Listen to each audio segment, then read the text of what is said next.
जब मेरे साथ इतनी बड़ी घटना उन्हीं के घर में घटी, मैं चिल्लाती रही, चीखती रही, मैं दया की भीख मांगती रही कि प्लीज मुझे आके बचा लो कोई। किसी ने मुझे नहीं बचाया। लेकिन फिर भी जब मैं एफआईआर लिख रही थी तो मैंने उसमें अरविंद केजरीवाल जी का नाम सिर्फ इसलिए नहीं लिया क्योंकि मैंने उन्हें एक बेनिफिट ऑफ डाउट दिया, 1 या 2% ही सही, कि मैं उनके साथ 2006 से काम कर रही हूं, तो हो सकता है कि कोई साजिश हो गई हो और उन्हें नहीं पता कि मेरे साथ क्या हुआ है। लेकिन जिस दिन ये इंसिडेंट हुआ, जैसे ही मैंने अपनी एफआईआर दर्ज करी, उसके बाद अरविंद केजरीवाल जी ने पूरी मशीनरी उतार दी। पहले मेरा कैरेक्टर असैसिनेशन हुआ, फिर इस देश के सबसे बड़े वकीलों की जो बहुत महंगे हैं उनकी फौज लगाई गई विभव को बचाने के लिए, फिर उसको हर तरीके के ऐशो आराम और कंफर्ट्स और सरकारी पोजीशंस दी गई।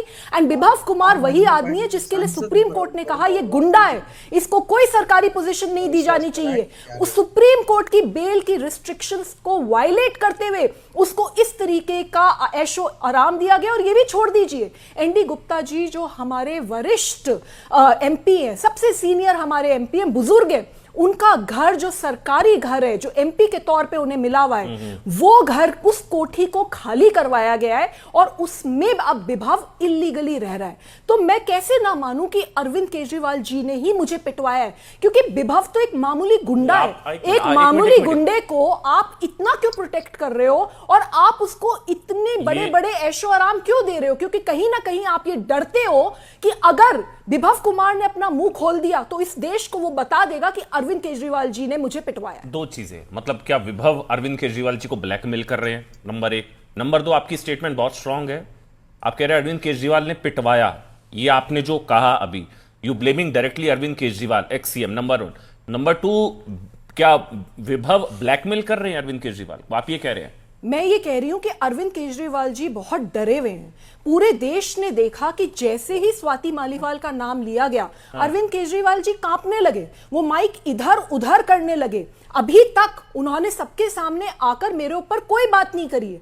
तो मैं उनको ओपन चैलेंज करना चाहती हूं कि अगर हिम्मत है ना तो सामने आओ, यहीं पे बैठकर आपका भी लाइव नार्को टेस्ट हो, मेरा भी लाइव लाई डिटेक्टर टेस्ट हो, दोनों टेस्ट कराते हैं। मैंने कुछ गलत नहीं करा, मेरे में पूरी हिम्मत है कि मैं लाइव टेस्ट कराने को तैयार हूं। क्या आप में हिम्मत है? अगर हिम्मत है तो सामने आओ और इस देश को बताओ कि मुझे क्यों पीटा गया। આ તમે જે ટીવી ન્યૂઝ ચેનલનું સ્વાતિ માલીવાલનું ઇન્ટરવ્યુ જોયું ને, આ સ્વાતિ માલીવાલ આમ આદમી પાર્ટીની રાજ્યસભાની સાંસદ છે।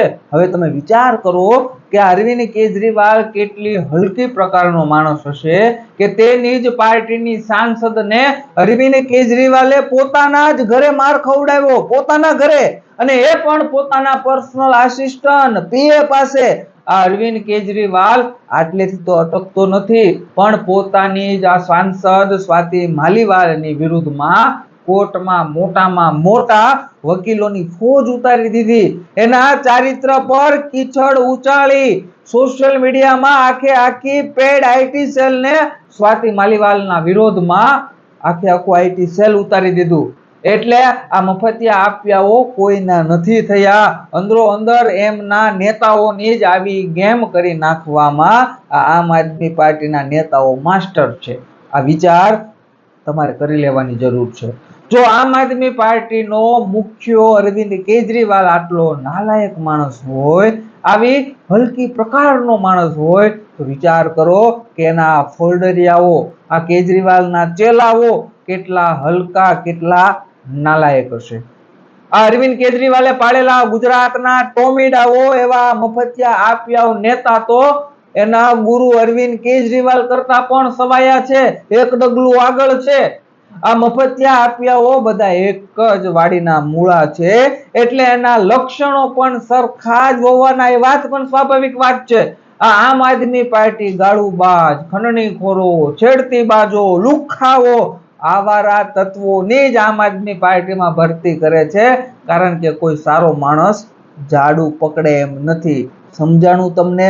એટલે વહેલામાં વહેલી તકે આ ગુજરાતની જનતા આ અરવિંદ કેજરીવાલ અને અરવિંદ કેજરીવાલે ગુજરાતની અંદર પાડેલા આ ટોમીડાઓ, એવા આપ્યા મફતિયા નેતાઓથી ચેતીને રહેજો, કારણ કે આ લોકોનું જૂઠું બોલવું, ખોટું કરવું, ખોટું બોલીને બીજા ઉપર આક્ષેપો કરવા, એ જ આ મફતિયા આપ્યાઓનું કામ છે।